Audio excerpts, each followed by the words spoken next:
Hey guys, welcome back to the Laidback Homestead. I'm Crystal and we have a garden update, a couple of things I'm swapping out in my hydroponic system that I need to get going. It's kind of the changing of the seasons. And unfortunately, I do have some rather sad news. So I'll go ahead and start with the sad news. I am pretty convinced this bed at this point does have active bacterial wilt. I've already lost 3 peppers out of here and now I have a tomato with it. And I kind of suspected this bed had it at the end of last summer. I had an eggplant where that tomato is, and I remember it was flopped over and wilty, but it was at the very end of the season, so I didn't pay that much attention to it. I thought, well, that's a one-off because everything else in this bed had grown fine last season. So I was hoping that wasn't the case, but I can see that it is. So I'm not sure what we're going to be able to plant in here. I may throw some peanuts in as a test. That's how I'm going to test my bags. But if it is wilt, which I am 99% sure, these potatoes will be susceptible to it, and I will lose all of the, well, I'll lose everything in here. All of the peppers will succumb and all of the tomatoes will succumb. Now, the cosmos, I'm not sure about. They don't seem impacted yet, but we'll see. Now, for the part that has me really upset is this bed. This bed was my only bed to never have had a wilt infestation. It's the only one. And unfortunately, I'm pretty sure it has it as well. I had 2 really nice looking cucumbers in here that up and wilted on me and just flat out died. See, they're remnants right there. And at first I didn't think much of it because I didn't think cucumbers were susceptible to this type of wilt. When my dahlia, see if I can get you to see the dahlia here. When my dahlia started wilting and dying, that's when things started to click for me that something was wrong.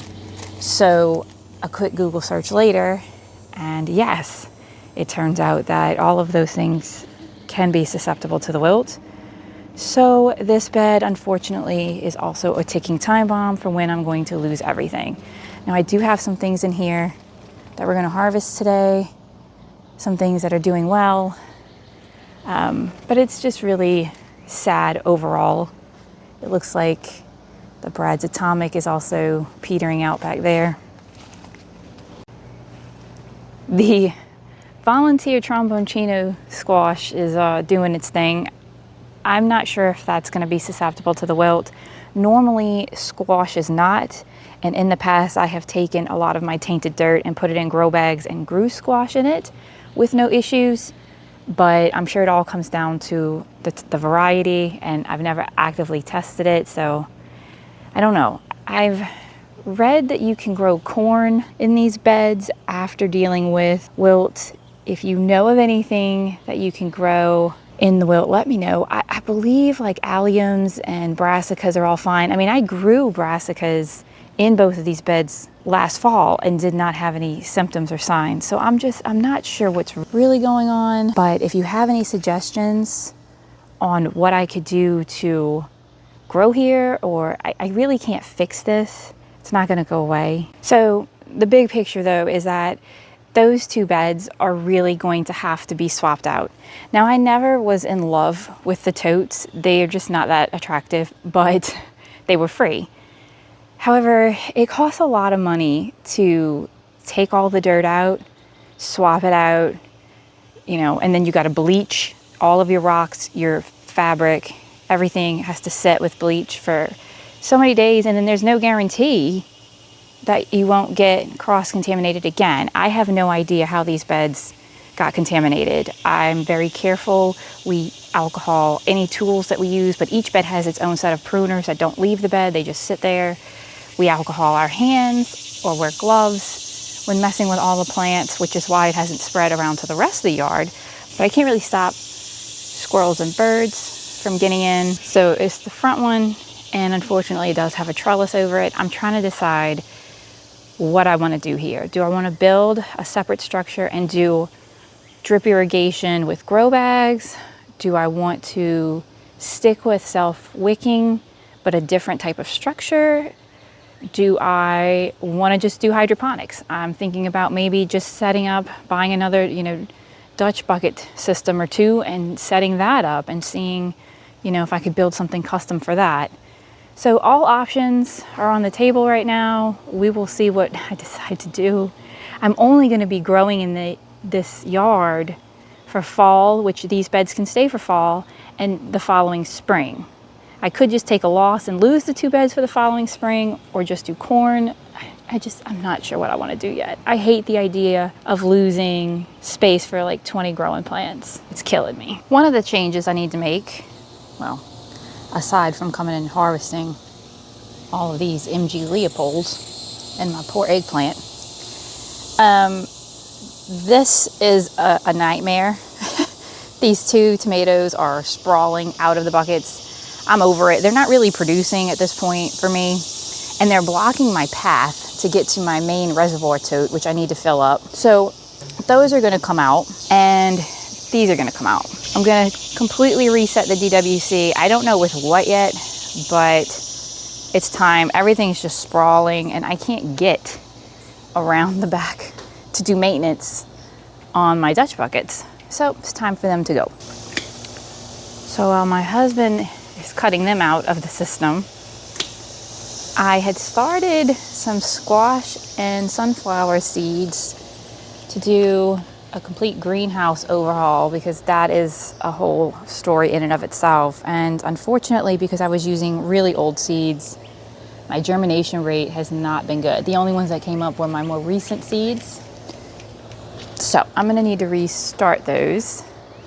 This is the Tabasco that's going to go in place of those sprawling tomatoes we just saw. But you can see I only had 2 out of 8 come up. And I'm not an expert at math, but that ain't good numbers. And look, the coleus is finally doing something. I had no idea how long they actually take to grow. Now I know. I need to go ahead and get these oyas filled up too.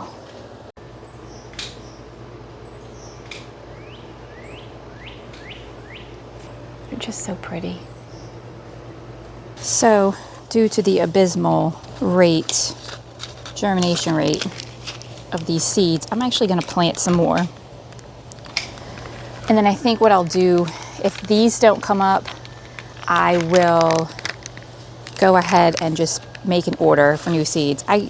Last time I really bought squash seeds was back in 2020 when we first moved up here, and that's when I found out about the vine borers, and that took me out of the squash game for quite a few years until I had a greenhouse where I could grow them. So in reality, I just never bothered to buy more seeds, but it's probably time that I invest now that I know I will be growing a lot of this on the homestead property.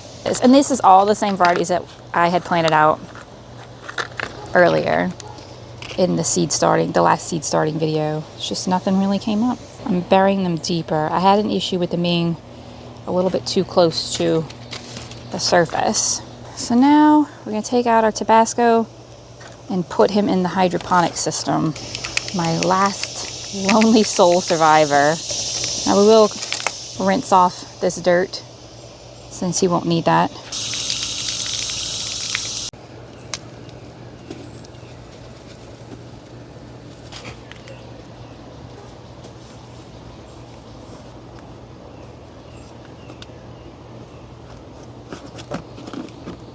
So I think what I'll do today, I'll plant these 2 sunflowers out in my beds, and then I'm going to re-sow these other ones that didn't come up. I mean, you can see the packs are really faded, so I can't say I'm too surprised, but I'm going to heavily sow, I think, this time around.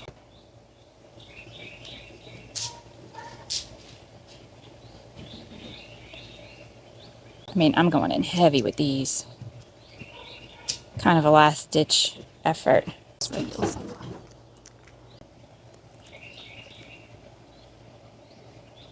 So I've got some rainwater here. I'm going to soak some peanuts in it. And these will be going in all of my grow bags as testers. And maybe even the main beds. And as you can see, this is just a bag of plain raw peanuts. Got some nice tomatoes past their prime. Surprisingly, row C and my buckets are still producing. It was touch and go there for a little while. They weren't looking so great, and now a little bit of nutrition and they're doing better. I'm not sure, well, some of them got knocked over, but I thought we had an eggplant in here. Oh, we do. Oh, down there. I'm gonna have to grab him. I don't know when the green ones are ripe. I'm assuming he's ripe. Well, my sweet potatoes are trying to escape the beds. I really don't want them to do that. I'd like them to stay in their appointed place. However, the ones planted from just slips without the whole potato attached just aren't doing that well. I don't know. I think I'm going back, or I should say staying with my old method of just throwing the whole potatoes in. So before I go mess with the bags that have wilt and get my hands all cross-contaminated, I'm going to go ahead and plant out some of my mallow in my beds that aren't contaminated. This was a green bean that didn't make it. I'm hoping with the heat and the humidity that the mallow will take off and live a nice happy life. Beds are nice and moist. We've been getting a lot of good rain, so I'm glad to see that. They are hanging in there.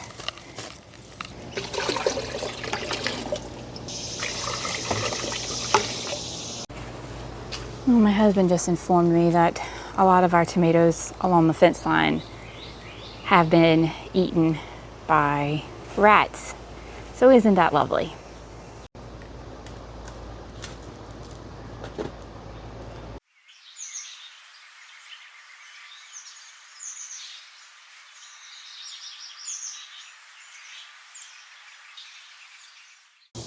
Well, this is today's total. From all the garden beds, unfortunately, everything along my back wall was eaten by rats. My husband suggesting maybe pulling all of my buckets since the rats seem to be making that their highway trail of food. And now I'm gonna start dealing with my wilty bags, or what I presume to be wilt. I have come through and just sprinkled a couple of peanuts in each bag. If it is indeed wilt that I was dealing with, then I would suspect all of these peanuts will succumb, and that will be a fast way for me to kind of tell, okay, yes, that's definitely what I'm dealing with. And I just come through, bury them deep. They should pop up in a few days, and then go from bag to bag, but I have to alcohol my glove between each bag. It is time consuming dealing with the wilt. It can get expensive dealing with the wilt. And quite honestly, it's just a pain dealing with the wilt. Just to recap what we've done today, I'm actually gonna come out and harvest me some flowers and make me a pretty little bouquet. We harvested everything that needed to be harvested. We yanked out any plants in these front two beds that were wilty. I did not put peanuts in these two beds as testers because the reality is I'm gonna watch it slowly spread and take over from plant to plant, whatever is in its path. Right? So the only thing I don't know 100% is if cosmos will live or marigolds will live. They may all die. I really don't know. The garlic chives look like they're gonna live because they've been in here well over a year through bouts of wilt, apparently. So they may make it. I don't know. The potatoes should go. This was some sort of dahlia tuber that I planted, at least I think it is. I thought it was. I could be wrong. I don't know. I hope I at least see what it is if before I lose it to wilt. But as you can see, the rest of my beds are thriving. I mean, I have never had this much success with tomatoes and being this tall. I mean, that's easily 8 to 10 feet tall right there at the top. It's crazy. It is thundering in the background, and that is a glorious sound when you are a gardener and it's 90 plus degrees outside, zone 9A. We came through, something else we did, we got rid of the sprawling disaster that was here, and now we have a Tabasco plant who's been upgraded. Hopefully he'll make it, we'll see. If not, I'll start more of those seeds. And then I came through and I am testing with peanuts. This bag, this bag, this bag, this bag down here, skip a bag, which makes no freaking sense, this bag, and this bag. Again, sandwiched between other bags that don't have it. I can't make it make sense. I also took the time today to plant out my mallow and my 2 sunflowers that actually came up since I was feeling a little bit down about my current situation. I went through and harvested some of my pretty flowers and made a cute little table bouquet. Well guys, thank you for hanging out with me today. I appreciate your time. I know that there is a blessing in the lesson that I'm supposed to learn dealing with this wilt. I don't know exactly what the future looks like for that part of my space, but I refuse to give up on it and I refuse not to grow. So I'm going to figure something out. Me and my husband will have to come to some sort of happy compromise.